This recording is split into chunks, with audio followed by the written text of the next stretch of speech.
예, 안녕하세요. 예, 오늘 월요일입니다. 음, 여러분 어떻게 지내셨어요? 예, 주일날은 예배 잘 들으셨어요? 네, 예, 저도 잘했어요. 어제는 갑자기 설교를 하게 됐네요. 예, 제가 아침에 교회를 가려고 했는데, 갑자기 감동이 왔어요. 집에 나비 넥타이 있는 걸 매라고. 그래서 이제 맸죠. 그랬더니 마침 목사님이 힘들다고 그래가지고 나보고 이제 설교를 좀 해달라고. 그 이제 준비 예배 인도도 해달라고 오후 예배. 그래서 이제 잘 가지고 갔다 싶었죠. 사람들이 참 좋아하더라고요. 조금씩 이렇게 분위기를 바꾸는 것도 나쁘진 않을 것 같아요. 예. 어쨌든 덕분에 은혜 많이 받았습니다. 설교를 하면은 설교자가 이제 은혜를 받죠. 제일 많이. 예. 예. 저는 이제 그 참 하나님 뜻인지 모르겠지만 평신도인데도 설교를 굉장히 많이 했어요. 한 300번 정도는 최소 200번은 틀림없이 했고요. 한 많이 잡으면 300번 정도를 한 것 같아요.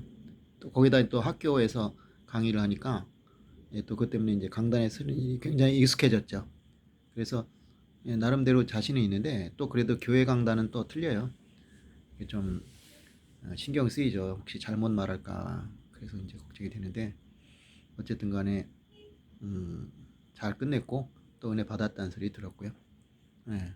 뭐 제가 이제 목회자가 아니기 때문에 이렇게 뭐 영적인 아니면 뭐 성경적인 설교보다는 좀 세상적인 지식을 동원해서 아주 간단한 사실을 이렇게 재밌게 그리고 알아듣기 쉽게 좀 설명하는 게 조금은 자신 있는 것 같아요. 그래서 이제 하게 됐습니다. 네. 참 이게 이렇게 환하네요. 빛이 너무 환해가지고 예. 어쨌든 예. 오늘은 사람의 마음 하나님 마음 계속 씨를 뿌려라. 예. 본문은 뭐 사람의 마음 하나님 마음 계속 씨를 뿌려라. 사람의 마음에는 많은 계획이 있어도 오직 여호와의 뜻이 완전히 서리라. 잠언 13장 잠언 19장 21절 말씀. 예. 그러니까 이 잠언이란 책은 비교적 그 성경 믿지 않는 사람들 신앙이 없는 사람들도 읽어도 참 그 무난히 읽을 수 있는 책이잖아요. 그렇기 때문에 비교적 이 하나님에 대한 얘기가 별로 안 나와요. 예, 그렇죠. 그래가지고 또 너무 영적인 걸 추구하는 사람들한테는 별로 그렇게 좋은 책이 아닐 수 있어요. 그렇지만 어, 그 내용을 뭐 영적으로 해석해서 읽으면 되겠죠. 네, 이것도 이제 오늘 구절 같은 경우에는 하나님이란 말이 나왔기 때문에 여호와라고 나왔죠. 그러니까 비교적 이제 영적인 그 부분이 돼 있어요. 여기는. 네. 자 봅시다. 그래가지고 이제 사람의 마음에는 많은 계획이 있어도 사람에겐 많은 계획이 있어요. 우리 그 어머니 노래 어버이 마음이라는 노래 있죠. 나실제 괴로움 더 잊으시고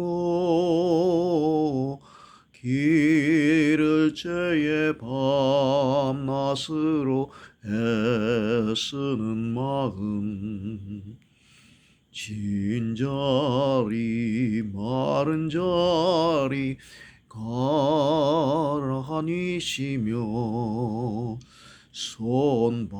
손발이 닳도록 고생하시네.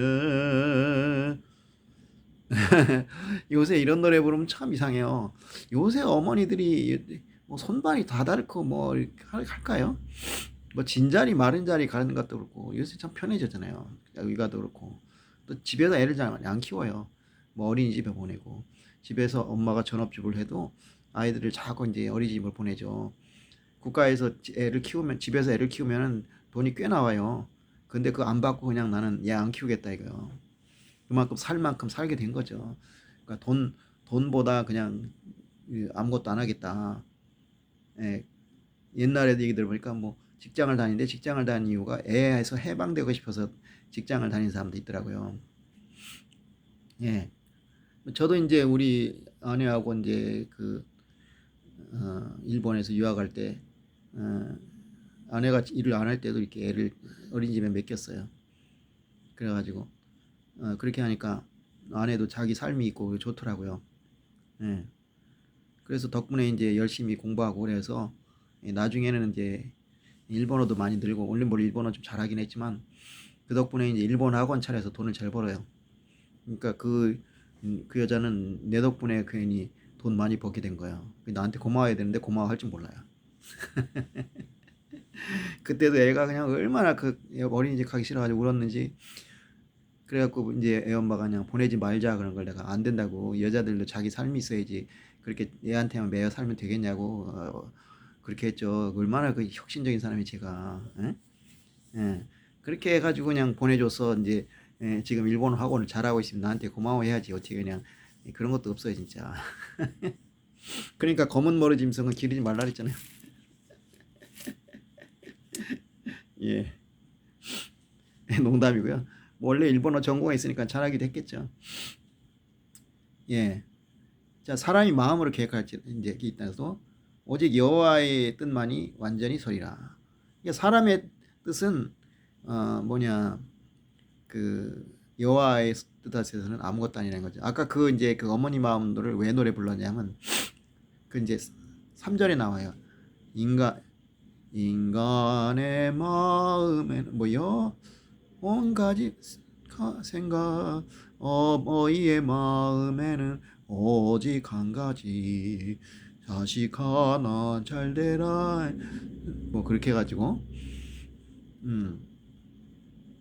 이게 뭐 어머니도 인간인데 뭐 그 좀 이상한 것 같아요. 무슨 인간의 저기는 근데 그 어머니라는 사람이 뭐 인간이 아닌가요? 괴물인가요? 옛날 어머니들은 지금보다는 자식을 더 아꼈겠죠. 왜냐하면 뭐 까놓고 얘기해서 옛날 어머니들에게 삶의 보람이 뭐가 있겠습니까? 사회적으로 출세를 할 수 있습니까? 아니면 요새처럼 돈이 많아서 뭐 해외여행을 다니니까 요새들은 이제 애들 좀 다 키우고 나면 말이죠. 친구들하고 해외여행 다니고 막 그래요. 예, 근데 거기 비해서 남자들은 그 나이가 되면 오히려 더 바빠지죠. 애들한테 돈 많이 들어가니까.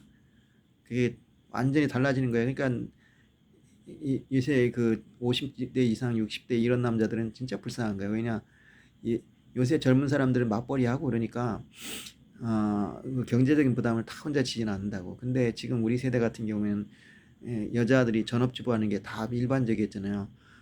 근데 젊었을 때는 그렇다고 치는데 나이가 들면은 남자도 생산력이 떨어지는데 여전히 돈은 남자 몫이란 말이야. 그러니까 남자는 돈 벌기 바쁜데 여자들은 이제 여유가 생기니까 이제 해외여행도 가고 뭐 친구들하고 놀러도 다니고 그러면서 즐기고 있단 말이에요. 뭐 나같이 이제 마누라가 재주가 좋아서 이제 돈을 잘 버는 사람들은 이제 예외죠. 그러니까 이제 친구들이 굉장히 부러워해요. 근데 그게 공짜로 생긴 게 아니에요. 왜냐?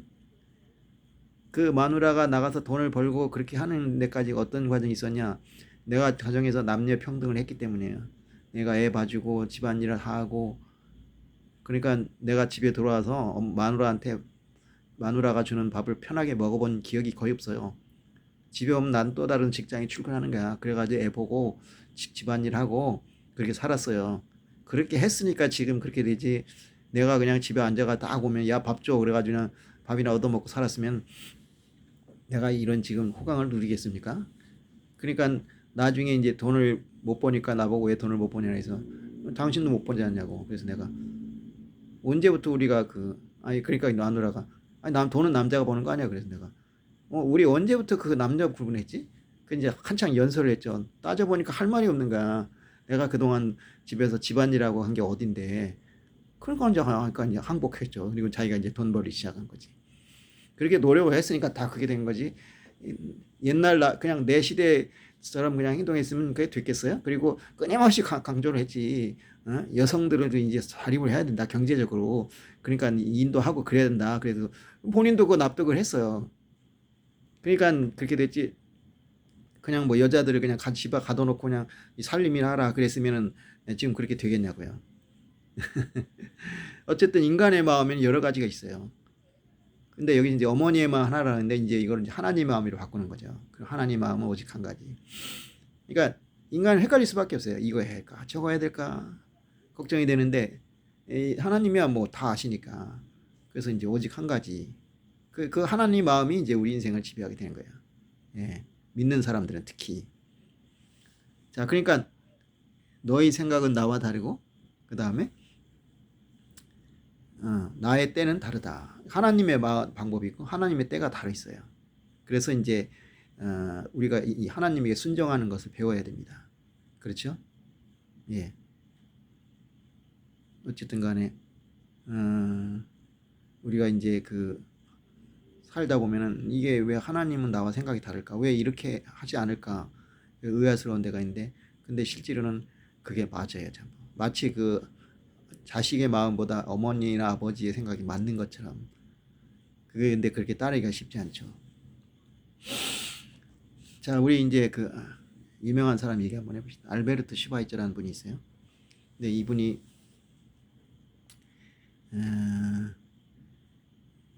우리가 알베르트 슈바이처 하면은 딱 먼저 떠오르는 것은 아프리카의 성자, 의사 이 이미지예요. 그래가지고 아프리카의 그 밀림에서 병원을 세워가지고 그 어려운 사람들을 치료해주는 그런 어떤 성스러운 사람의 모습인데, 예, 그것이 근데 그래가지고 이제 그 사람의 그 인간성을 보여주는 유명한 일화가 있습니다. 뭐냐면 이제 이 사람이 이제 그 이분이 이제 그 어디 행사에 참가가 되겠는데 기차를 타고 갔어요. 기차를 타고 갔는데 전부 이제 1등석에가 앉아 있을 줄 알고 1등석 앞에 가서 이제 기다렸는데 안 나오는 거예요. 그래서 이게 어떻게 된 건지 했는데 알고 봤더니 3등 칸에 타고 있었더라고요. 그래서 왜 3등 칸에 타셨냐 그러니까 4등 칸이 없어서요. 그 당시에 이미 이 알베르트 슈바이처 박사는 굉장히 유명한 사람이거든요. 그러니까 아프리카에 가기 전에도 이미 유럽에서는 굉장히 유명한 인물이었어요. 근데 아프리카 가면서 이제 더 이제 위대한 사람이 된 거죠. 그래서 이제 욕도 먹었어요. 이 사람이 혹시 그 자기 이름을 명성을 떨치기 위해서 그런 이제 위선을 떨고 있는 게 아닌가.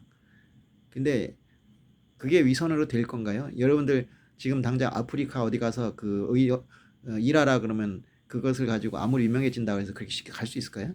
못 가요. 그것도 뭐 하루 이틀 한두 해 같은 몰라요. 수십 년을 그렇게 있었단 말이에요. 그게 그렇게 말이죠. 뭐 남한테 보이기 위해서 가능할 것 같아요? 절대 안 되죠. 그러니까 이 얘기가 나온 거예요. 이런 얘기가. 이 사람이. 근데 그 왜 3등간에 타느냐? 그러니까 이제 병원을 운영하고 있잖아요. 병원을 운영하고 있는데 그 병원 운영을 하기 위해서 얼마나 많이 돈이 들어요. 그렇다고 흑인들 그 원주민들에게 돈을 받을 수도 없죠. 물론 이제 돈이 있는 사람 냈어요. 그리고 뭐 고구마다 감자다 뭐 그런 식으로 막 뭘 가져오면 이제 그걸 받았어요. 근데 그거 가지고 병원 운영이 되겠습니까? 그러니까 이제 많은 돈이 필요했죠. 그걸 이제 이 슈바이처 박사는 이제 또 유명한 또 파이프 올간이 있어요. 어렸을 때 파이프 올간 배가지고 또 세계적인 또 파이프 올간이 있습니다. 파이프 올간 모르는 사람도 있을 것 같은데, 그러니까 이제 우리가 보통 쓰는 오르간이 아니라 그냥 큰 파이프가 있어가지고 엄청나게 큰 그 올간이 있어요. 소리가 웅장하죠. 그 여러분들 그 토카타 후가라는 거죠. 빠바밤 빠바바밤 빠밤 빠바밤 빠바바밤 다다다다다 다다다다다다 뭐 이렇게 바하의 그 토카타 후가 유명한 것들 이제 파이프 올간 놀이죠. 음악이죠. 그러니까 이제 교회 음악에서 많이 쓰이죠. 이렇게 웅장하게 빵빵빵 울리는 거. 그런데 이제 어, 그런 식으로 해서 돈을 모았단 말이에요. 그러니까 이제 그 돈을 쓰기 위해서 한 푼이라도 아끼자는 생각이 있었던 거죠. 예. 근데 그것만은 아니에요. 그것만이 아니라 이 사람이 왜 이렇게 그 검소한 생활을 하게 됐냐. 아주 유명한 얘기가 있어요. 그러니까 이 사람이 이제 이분의 유명한 어릴 때 시절이 있어요. 얘기가 있어요. 뭐였냐? 어, 어렸을 때 이제 한 몇 살쯤 됐을지 모르겠어요. 한 중학생인가 아니면 초등학생인지 하여튼 이제 조금 이제 덩치가 커지던 시기였죠. 근데 그 친구하고 이제 막 다툼이 벌어져가지고 이제 심지어 주먹 다짐이 됐어요. 주먹 다짐이 됐는데 덩치가 막 이따만한 아이가 싸웠어요. 근데 이제 이 슈바이처 박사가 좀 운동신경이 좋았나 봐. 그래가지고 그냥 그 친구를 그냥 바닥에 맸다 꽂아가지고 그냥 위에 탁 앉아가지고 그냥 본격적으로 막 때리려고 했어요. 그러니까 이렇게 잡았어요. 잡아가지고 너 이 새끼 항복해. 그랬더니 그 친구가 뭐라 했냐면 나도 임마 너같이 고기 스프를 먹으면 나도 널 이길 수 있다. 그렇게 얘기하는 거예요. 고기 스프는 이제 우리는 이제 우리도 고기국을 먹긴 하지만 이제 그 친구들은 이제 원래 고기 먹는 게 그 삶이잖아요. 근데 이게 서민들은 그렇게 고기를 마음대로 못 먹었대요. 이제 내가 아는 친구가 미국을 유학 갔는데 우리 이제 한 1년 만에 잠깐 돌아왔어요. 그래서 너 고기 실컷 먹냐 그러니까 고기는 못 먹는데 비싸서 거기서도 그래가지고 주로 고구마를 감자를 많이 먹는다는 거예요. 아 그렇구나. 그렇죠. 그러니까 집에서 고기 요리를 해 먹으면 괜찮은데 그렇지 않으면 비싸다는 거예요, 비교적. 그 이제 그러니까 이 슈바이처 박사가 그냥 놀란 거죠.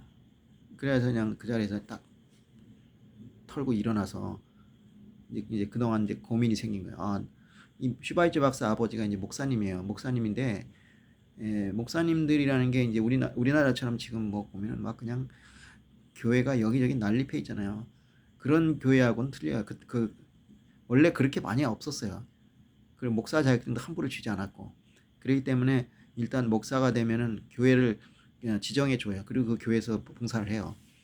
그렇지 지금처럼 뭐 개척하고 그런 건 별로 없었어요.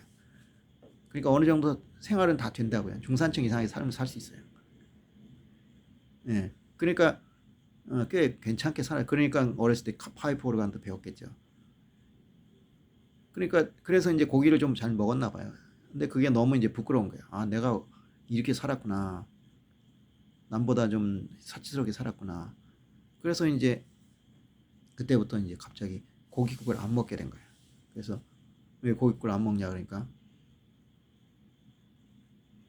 그런 일이 있었다. 그러니까 아버지가 네 마음 이해하는데 그래도 먹어야지. 그 뭐 남들이 안 먹는다고 안 먹으면 되겠냐. 그렇게 해가지고 했는데 그때부터 이제 이 슈바이처가 뭐 고깃국만 안 먹은 게 아니에요. 그러니까 옷이라든지 이런 거 좋은 거 사주면 다 싫다고 이제 거부를 해가지고 심지어 이제 아버지가 하도 화가 나서 뭐 매를 맞은 적이 있어요. 그러니까 아버지 입장에 짜증이 나죠. 계속 뭐 이제 왜 뭐 사주려고 그러면 동네 아이들은 못 하는데 왜 나만 있느냐 그러면 한두 번도 아니고 얼마나 짜증이 나요. 그래서 이제 매를 맞게 됐는데 그래도 뭐 본인이 고집을 하는데 뭐 이거를 뭐 좋은 옷을 사입을 하고 강요를 못 하겠잖아요. 그래서 그렇게 살아가는 거예요. 그러니까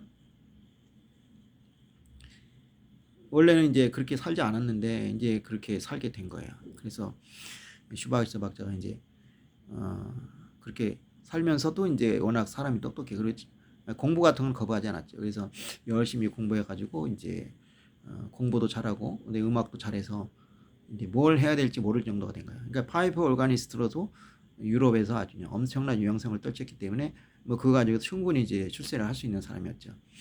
근데 또 공부도 잘해가지고 그래서 열심히 공부했는데 이제 그래가지고 20대 초반에 이미 이제 철학 박사도 되고 신학 박사도 됐어요. 그러니까 우리나라 같은 경우에는 12년 동안 이제 기초 교육을 받고 그 다음에 이제 4년간 대학을 가는데 유럽은 그렇지가 않아요.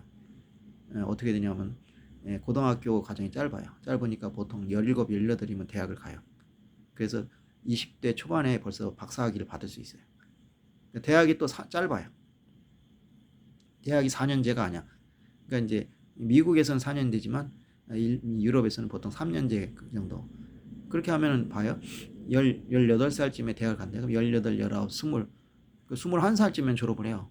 그리고 21, 22, 23, 24, 뭐 25. 만으로 치면 23이죠. 그쯤 되면 벌써 박사학위를 받아요.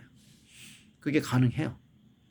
박사학위를 또 이렇게 뭐 우리나라는 미국식을 많이 하기 때문에 뭐 이렇게 막 굉장히 코스웍을 해가지고 막 여러 가지 공부를 시키지만 유럽에서는 그냥 그 학위너만 잘 쓰면 되는 거예요. 그러니까 이제 쉽게 좀 일찍 받죠. 그래가지고 이제 20대 초반에 이미 유럽에서 유명한 사람이 된 거예요. 명성을 떨치게 된 거야. 그러니까 이제 그랬는데 아까 말씀드린 것처럼 그 고기를 못 먹는 아이들 이 생각하니까 가슴이 아픈 거예요. 그러니까 검소하게 살았죠. 근데 검소하게 사는데 자기 삶은 이제 굉장히 이제 화려한 거예요. 이렇게 내가 이렇게 참 멋있게 살고 있다.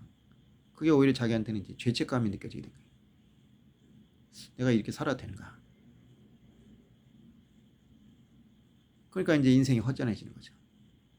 너무 어떻게 보면 또 너무 일찍 성공을 해버렸어. 옛날에 그 92년인가 92년 올림픽인가 아마 그때로 알고 있어요. 확실하게 기억 안 나는데 아마 바르셀로나 올림픽이었던 것 같아. 92년에. 그게 아니고 96년에 그 저기 어디냐 아틀란타 올림픽인데 아마 내가 보기 92년일 거야 아마. 황영조 선수가 우승했던데 그때 이제 그 일본 선수 중에 그 이와사키라는 선수 이와사키 이름을 까먹었어. 여자인데 이와사키 뭐라고 왜 이와사키를 기억하냐면 이와사키 집안이 유명한 집안이에요. 뭐냐 일본에 미쓰비시라는 회사가 있어요.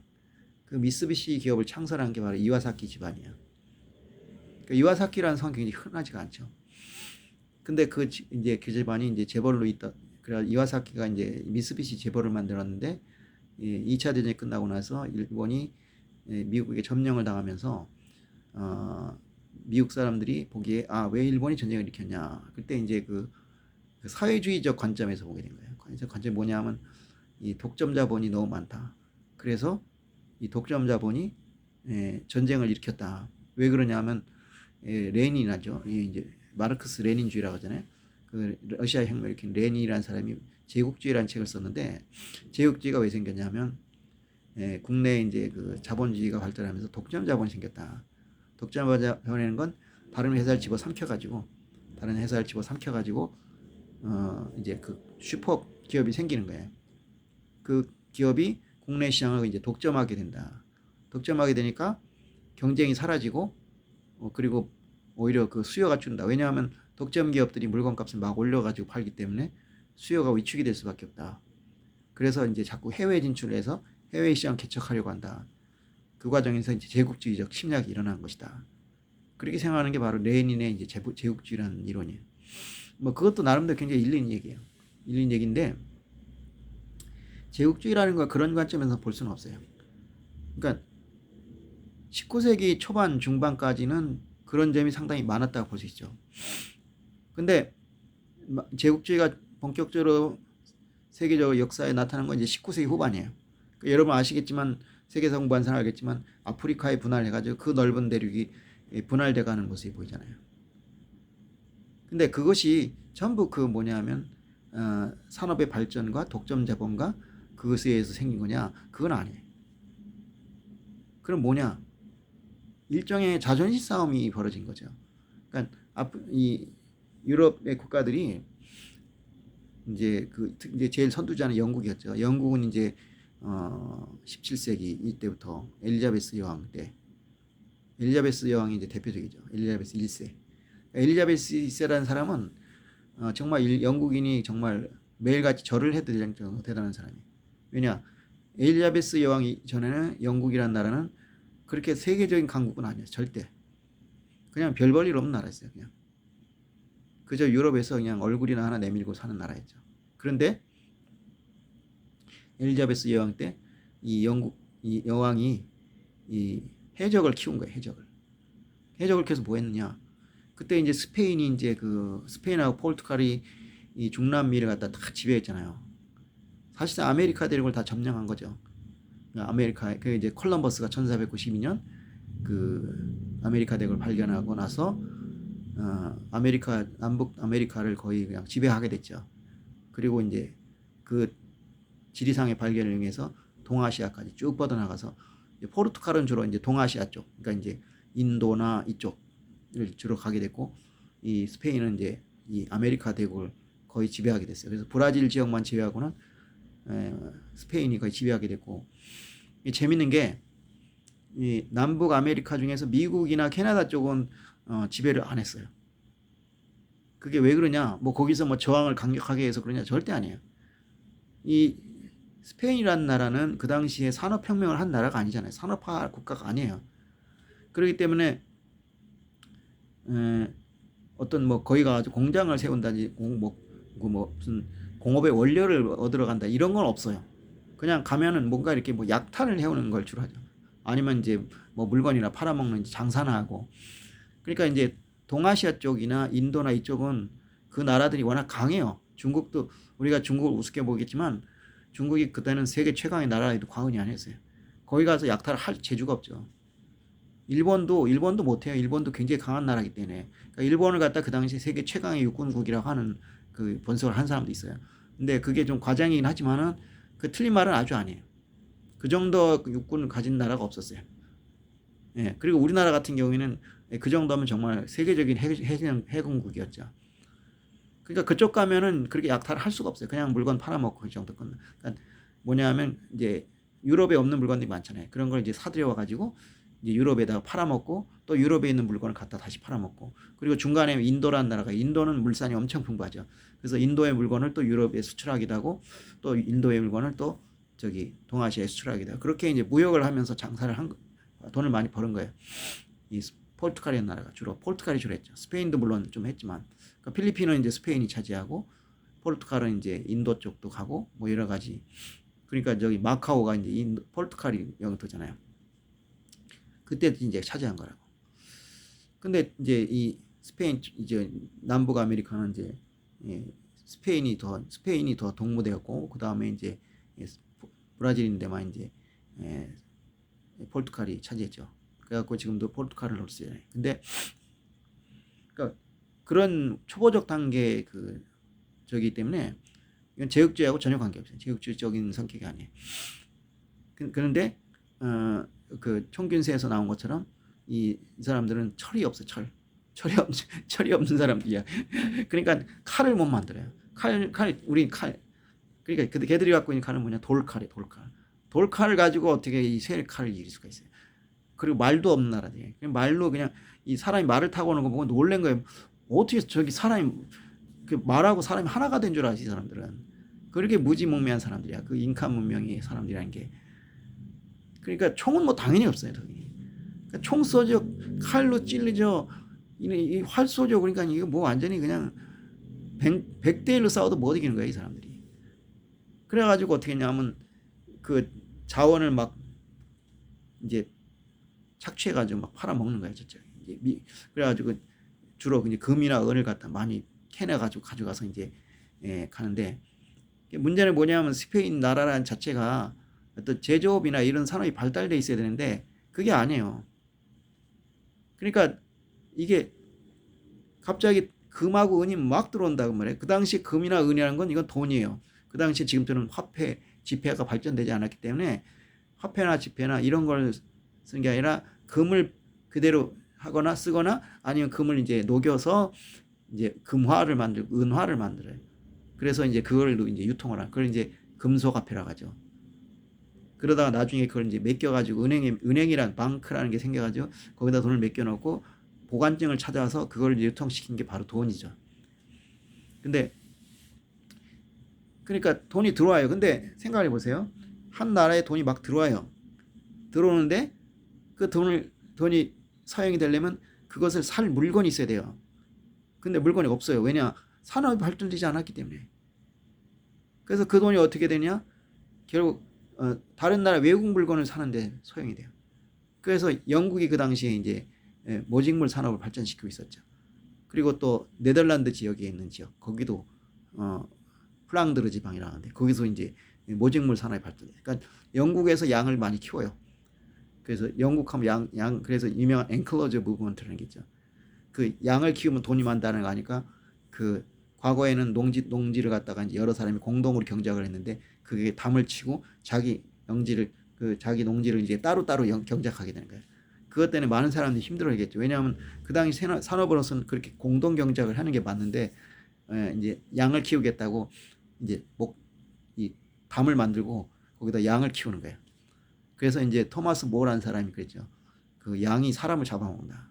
그렇게 해서 이제 하면 영세농장 농업을 하는 사람들은 원래 대규모 농업을 하면서 거기서 이제 같이 해니까 혜택을 받았는데 자기 농사는 자기가 지어야 되는 거야.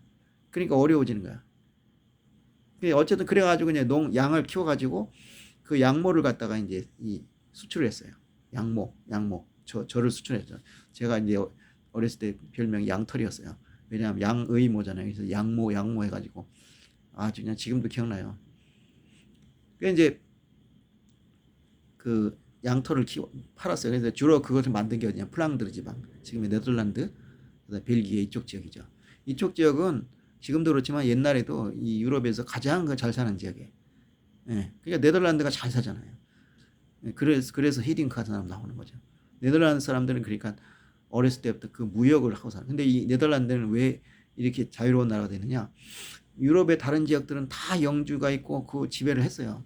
이 게르만 민족이 들어오면서 봉건 제도가 생기면서 다 이렇게 영지로 해가지고 다 봉건 지배가 있었어요. 그런데 이 플랑드르 지역은 여러분 아시겠지만 네덜란드는 땅보다 바다가 높아요.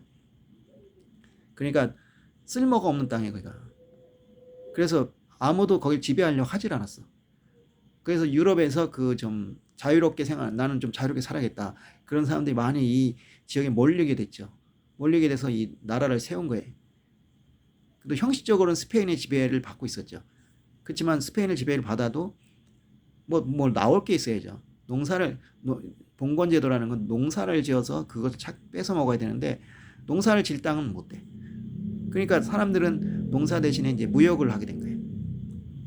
그러다가 이제 스페인의 그 페르난데스 2세인가 하는 왕이 즉위를 하면서 이 사람이 아주 골수 카톨릭인 거예요. 캐톨릭인 거예요.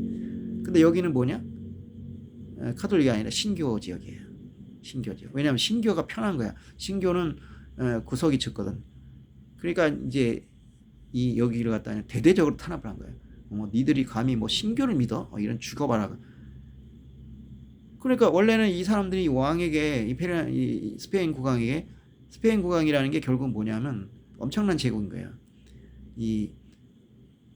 원래 스페인의 국왕은 어디 출신이냐면 스페인 출신이 아니라 오스트리아 제국이 있어요. 오스트리아 제국 나가서 신성 로마 제국 있죠. 그 중에 이제 합스부르크라는 게 있어요. 합스부르크. 이제 그쪽의 그 저기란 말이에요. 그러니까 그 집안이 네덜란드 지역도 지배하고 그 다음에 스페인도 지배하고 그렇게 그냥 그리고 이제 중남미도 지배하고 이렇게 이제 있어요. 근데 아까 얘기했지만 제가 그럼 왜 북아메리카는 괜찮았냐? 북아메리카는 자원이 없어요. 자원이 없고 팔 물건이 없어. 땅은 좋은데 커피, 고무, 이런 여러 가지 산물이 나오잖아요. 이 중남미는 날씨도 따뜻하고 좋으니까. 근데 이 북아메리카는 그런 게 나올 게 없어요. 농사는 잘 수 있는데 거기 농사 지러 간 거 아니잖아요. 그러니까 거기 그냥 방치해버린 거예요. 그게 전화위복이었던 거예요. 거기서 만약 자원이 많이 나왔다면 거기 똑같이 됐어요. 그러면 이 미국이라는 나라는 탄생할 수가 없었어요. 그냥 내버려뒀어. 방치해버렸어. 날씨도 거기다 춥잖아. 그리고 나서 나중에 미국 사람들이 거기 이제 영국 사람들이 거기 앵글러 섹슨들이 이제 거기로 이주를 해가지고 이제 미국을 세우게 되는 거죠. 그러니까 자원이 없다는 게 이렇게 좋은 면도 있는 거예요. 그 자원의 저주라는 말도 있잖아요. 자원이 많으면은 자원에 매달려 살기 때문에 산업이 발전하지 못한다. 그러니까 지금 중동 지역은 이제 나중에 어떻게 될지 몰라요. 그렇게 해서 이제 뭐냐면 캐톨릭이 이제 이 페르난데스 2세, 그러니까 이 합스부르크에 이제 스페인도 지배하고 이렇게 하는 이제 스페인 제국이 세워. 그래가지고 먼저 이제 해가 지지 않은 나라가 된 거예요. 그러니까 제국이라는 건 그런 거예요, 바로. 어떤 넓은 지역에 여러 민족이 합쳐져서 하나의 나라가 되는 그것이 바로 제국이라는 거죠. 그런 면에서 스페인은 이제 최초의 진정한 제국이라고 볼 수 있는 거죠. 자, 그랬는데 이제 그 전에 있던 그 칼 5세라는 사람이 있어요. 그걸 이제 카를로스 5세라고도 하는데 그것도 이제 영어식으로 하면 이제 찰스 5세죠. 그리고 이제 프랑스식으로 하면 샤를만 5세. 그리고 독일식으로 하면은 이제 칼 5세 이렇게. 그 사람이 이제 이 전성기를 누렸어요. 그래가지고 공식 타이틀이 말이죠. 50페이지더란다고. 엄청난 이제. 근데 그 사람이 죽고 이제 이 페르난데스 2세. 이게 스페인어로 하면 페르난데스 2세겠죠. 그 사람이 이제 즉위를 하면서 이 사람이 이제 골수 캐톨릭이야. 그래가지고 이게 어디 가면 말이지, 저기 뭐 신교를 믿는다고 이 죽을래? 하면서 이제 엄청나게 탄압을 가하니까 이 사람들이 이제 독립전쟁을 일으켰죠. 그래서 결국 독립해버렸어요. 이 사람이 이러한 이 잘못된 생각 때문에 전쟁을 엄청나게 일으킨 거야. 그래서 영국하고도 전쟁을 하고, 그래서 그 무적 함대를 갖다가 보냈다가 그냥 박살이나 버렸죠. 예. 그런 식으로. 근데 어쨌든 간에, 가만히 있어봐라. 스페인하고 이제 포르투갈과의 그 전쟁에서 영국이 스페인하고 정제 승리하면서 영국이 세계적인 대국이 되는 거예요. 세계적인 강국으로 이제 부상하기 시작한 거예요.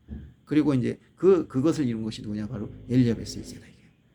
근데 지금 웃기는 게 있어요. 요새 보면은 엘리자베스 2세잖아요. 지금 이 사람이 영국 여왕이. 엘리자베스 2세가 제일 위대한 왕이라고. 참 사람들 참 무식해요. 어디 엘리자베스 2세를 엘리자베스 1세하고 비교를 합니까? 그냥 얼굴이나 내고 미소나 짓고 하는 왕을 갖다가 영국을 세계 패권의 나라로 키운 그 엘리자베스 1세를 어떻게 비교하냐. 그래서 엘리자베스 1세는 결혼도 안 하고 그래서 자기의 그 처녀성을 갖다가 영국에 바쳤다라는 그런 얘기까지 있을 정도예요. 근데 실제로 처녀는 아니죠. 왜냐하면 남자들 많았어요. 원래 영웅 호색이라 그러잖아요. 그러면 여자 영웅도 마찬가지예요. 그 남자 많았어요. 그래가지고 그냥 밤마다 남자들 건이 이제 뜨거운 밤을 보냈다. 뭐 그런 얘기도 있고 그래요. 근데 어쨌든 간에 결혼을 안 했으니까.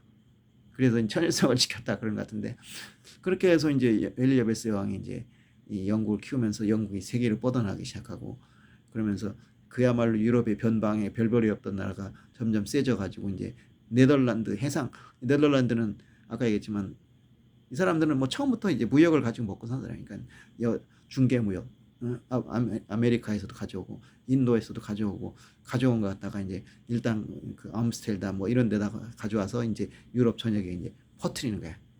예? 그랬는데 영국이라는 이제 작자가 나타난 거야. 이제 엘리자베스 여왕 때. 그리고 이제 크롬웰 때 이제 항해 조례를 발표해 가지고 영국 배로 무역을 해라. 우리나라에 관계되는 나라. 그렇지 않으면 안 받겠다. 그러니까 이제 중개 무역에 타격을 간 거야. 그래서 이제 전쟁이 벌어졌죠. 영란 전쟁. 그래서 이제 네덜란드가 깨져버렸죠. 깨져서 영국이 본격적으로 해상 패권을 잡게 됐고, 그 다음에 이제 마지막으로는 이제 프랑스하고 이제 해상 패권을 놓고 싸워서 이겨가지고 이제 바다를 지배하는 나라가 된 거예요. 네, 그렇게 됐죠. 그런 이제 영국 같은 나라가 있고, 뭐 그다음에 프랑스 있고, 그런 나라들은 이제 선진 이제 제국주의 국가지만 제국주의라고 볼 수는 없어요. 그건. 왜냐하면 산업과 관계가 없기 때문에. 그게 이제 19세기 후반에 되면 이제 본격적인 제국주의 국가가 되는데, 역시 그 선두를 달린 게 영국하고 프랑스였다. 그래서 영국과 프랑스가 이제 세계 여러 지역을 지배하게 되니까 다른 나라들은 이제 세민하는 거야. 그래가지고 아무 관계 없이 그냥 뭐 경제적 이익에 관계 없어요. 무조건 막 거기를 차지하는 거야. 예를 들어서 벨기에 있죠. 벨기에 같은 경우는 콩고를 갖다 지배했는데, 뭐 자이레라고 부르고 이제 콩고라도 부르는데, 그 콩고는 벨기에의 지배가 아니에요. 벨기에의 게 아니라 왕의 그 영지예요. 그래갖고 레오폴드라는 그 왕이 있었어요. 그냥 그 콩고를 갖다가 얼마나 지배를 했는지 같은 지배주의 국가인 영국이나 프랑스에서도 학을 떼버렸어요. 그냥 이게 수치스러운 일이라고 진짜. 자기들도 엄청 나쁜 짓 했지만 그래도 얘만큼은 얼마나 정말 진짜 완전히 베껴 먹은 거예요. 이 콩고라는 지역을 갖다가. 그래서 엄청난 사람이 죽은 거야. 그러니까 심지어 막 그래가지고 막 뭐 재판을 받아야 된다니 막 그런 얘기까지 들었다고. 참 대단한 인간이죠. 그런 식으로 그냥 막 그 너도 나도 그냥 식민지를 향해 나가는 거야. 그냥 거기 차지하고 싶은 거야. 그냥 러시아 같은 나라는 아프리카 안 갔잖아요. 왜? 땅이 넓은데 뭐 하러 가요? 오스트리아도 안 갔어요. 그 나라는 이제 그런 거하고 관계가 멀거든.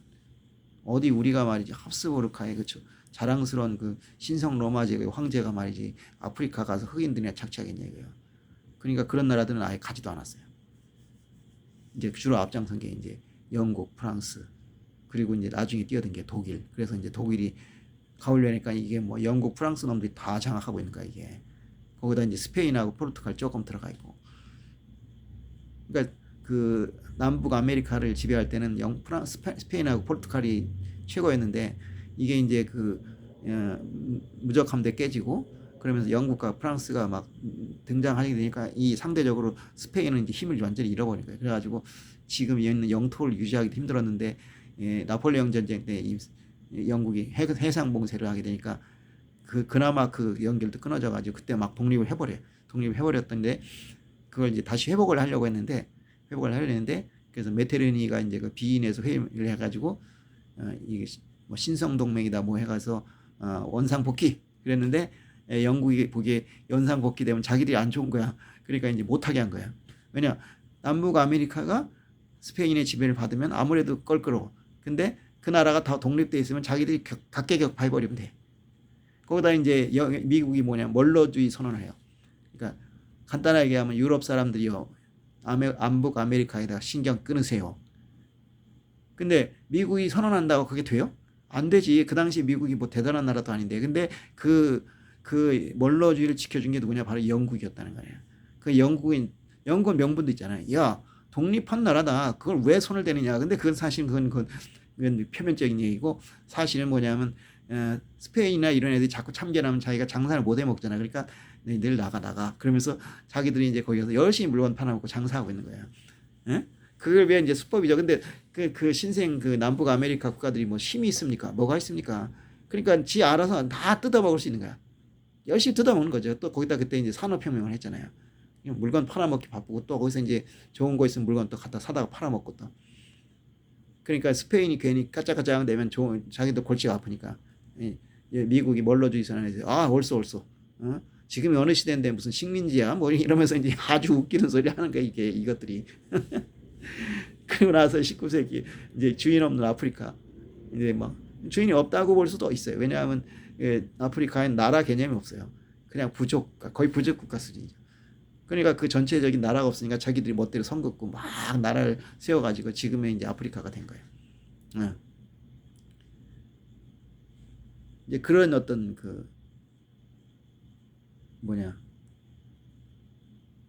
이 아프리카 그래서 이제 그 아프리카에 비극이 발생한 거죠. 그런 아프리카를 이제 우리 슈바이처 선생님께서 이제 관심을 갖게 된 거예요. 이제 21살 때, 2살 때 이런 결심을 한 거죠. 뭐냐면 내가 이래대로 살아야 되는가? 아무리 생각해도 이게 만족이 안 되는 거예요. 왜냐 마음속에 그 어렸을 때 느꼈던 그 충격, 내가 이제 왜 이렇게 나만 이렇게 잘 살아야 되냐 그런 의식 가지게 된 거죠. 그러니까 이제 자기는 이제 또 신앙심이 참 좋은 사람이었어요. 근데 슈바이처 박사는 신학으로도 유명해. 그래서 슈바이처 신학은 세계적으로 많이 인정하는 신학이에요. 근데 조금 이제 그 정통 신앙에서는 조금 벗어난 면이 있죠. 그 심지어 뭐 예수를 미치광이라고도 했어요. 그 예수의 미치광이라는 건 그 글자가 미치광이가 아니라 그건 어떤 비유적인 거지 그렇다고 예수를 그냥 미치광이라고 생각한 건 아니에요. 굉장히 좀 과격하게 표현한 것뿐이지. 예수님이라는 분은 우리가 생각하는 그런 온화한 분이 아니에요. 그 온화한다는 걸 자꾸 강조를 하는데 독사 이 새끼들아 자식들아 그러면서 막 밭에 치가지고 막 때리고 막 그러죠. 그게 진짜 예수님 모습이에요. 그러니까 예수님은 혁명을 일으킨 거예요. 이 종교적 이익에 푹 빠져가지고 있던 그 이스라엘에 그냥 유대 나라에 아주 도전장을 건 거야. 그렇게 식으로 종교로 막 착취해 먹는 사람들을 그냥 비난하고 그 가난한 민중 속에 들어가 사는 사람이에요. 그게 무슨 저기 말이지 거룩한 어떤 그 얼굴을 하는 그런 그러니까 술주정꾼이라고까지 심지어 얘기한 거 아니야. 너무 그 예수님 갖다 그냥 거룩하게 딱 하고 이런 식으로 보면 안 된다고. 그러니까 그냥 그 아픈 사람 그 시키 창녀와 세리가 가장 먼저 천국에 가겠다 이런 식으로 그 가장 경멸받는 사람 속에 들어가 가지고 같이 사는 분이라고. 그걸 이제 알아야지. 근데 그런 신앙심의 바탕을 해보니까 이게 사는 게 너무 이제 허무한 거예요. 그래서 이제 결심을 했죠. 내가 소명을 찾겠다. 하나님이 주신 소명 아시죠? 컬링. 근데 모르겠다 지금 뭔지. 그래서 30살 때까지는 그냥 지금 이대로 살자. 나 하고 싶은 거 실컷 살자. 30살이 되면은 결심을 해야겠다. 찾아가야겠다. 이제 열심히 이제 잘 먹고 잘 살면서 30살까지 살았어요. 그랬는데 30살이 되었을 때 이제 아무 이제 응답이 없는 거야. 기도 응답이. 매일 기도하는데도 응답이 없었는데 어느 날 그 아프리카 선교사가 쓴 책을 쓴 거예요. 그래서 그 아프리카에 대한 소개를 썼는데 이제 의료에 대한 얘기가 많이 나온 거예요. 많은 사람이 병들어 죽어가고 있다. 그러니까 이제 바로 의료 선교사구나. 그래서 의료 선교사가 되기로 결심을 했어요. 그래서 다시 의대를 들어가게 됐죠. 근데 어이가 없는 거죠. 우리나라 치면 말이죠.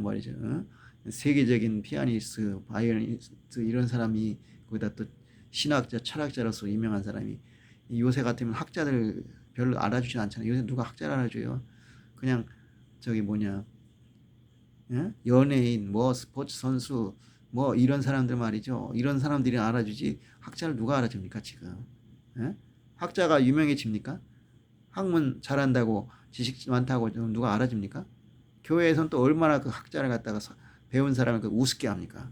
나는 그 배운 사람으로서 정말 자괴감 느껴져. 그 배웠다고 이렇게 거들먹거리는 거야. 물론 당연히 나쁘죠. 근데 나 같은 사람이 그래서 얼마나 피해받는지 몰라요. 근데 학문이라는 게 그렇게 우습게 볼 게 아니에요. 우리가 기독교민 사람들이 그런 식으로 생각하면 안 돼요. 무슨 신비주의에 빠져가지고 모든 걸 다 그걸로 해결한다. 이건 말이 안 되는 얘기예요. 그냥 우리는 평상적인 그 삶도 살아야 됩니다. 먹을 것도 다 야트하고 만들고, 이거 아니에요. 그리고 기도했더니 막 돈이 들어온다. 그거 좋은 얘기예요. 그런데 그 돈을 누가 만드냐 이거죠. 그냥 열심히 일하는 사람들이 만들지 자기들이 만든 거 아니라고. 그 사람들을 통해서 이게 만들어져 가지고 오는 거라고. 그런 거 알아야지. 근데 이제 그래가지고 이제 이 학자 얘기를 열심히 걸었어요. 그래가지고 열심히 하는데 이제 그때 이제 그 책을 읽고 이제 이 사람이 이제 의학을 가겠다. 그래서 딱 했더니 그러니까 이제 사실 우리 어렸을 때만 해도 학자들 위치가 굉장히 높았습니다. 그러니까 요새는 연예인 어쩌고 이런 사람 사실 이런 사람들이 과연 사회 지도층이 되겠습니까? 그런 사람 경멸하는 게 그때는 너무 경멸했죠. 딴따라다 못다 해가지고. 근데 지금 또 너무 반대야. 사회를 지도할 만한 능력이 있는 사람들이 아니에요. 그 사람들은. 근데 그 사람들이 롤모델이 되고 있는 거야.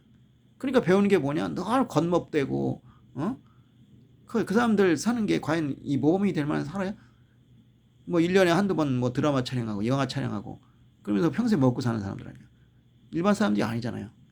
그게 삶의 모델이 될 수 있냐고. 근데 그거 보고 막 그냥 흉내내. 그렇게 사치를 부리고 결혼식도 막 그렇게 하려고 하고. 말이 안 되는 거야, 이게. 그 사람들이 사치스럽게 살고 그건 내가 상관할 거 없어. 근데 미국이나 유럽 같은 경우에는 그런 사람들이 그렇게 사치만 하진 않아요. 어떤 고아원도 방문하고 봉사활동 열심히 하면서 자기 나름대로 또 이 사회를 위해서 또 다른 공헌을 한다고. 자기 직업에서만 공헌하는 게 아니고 직업에서는 다 공헌하고 있잖아. 근데 우리나라 야구 선수들이 고아원에 가고 나 그런 소리 못 들어본 적 없어.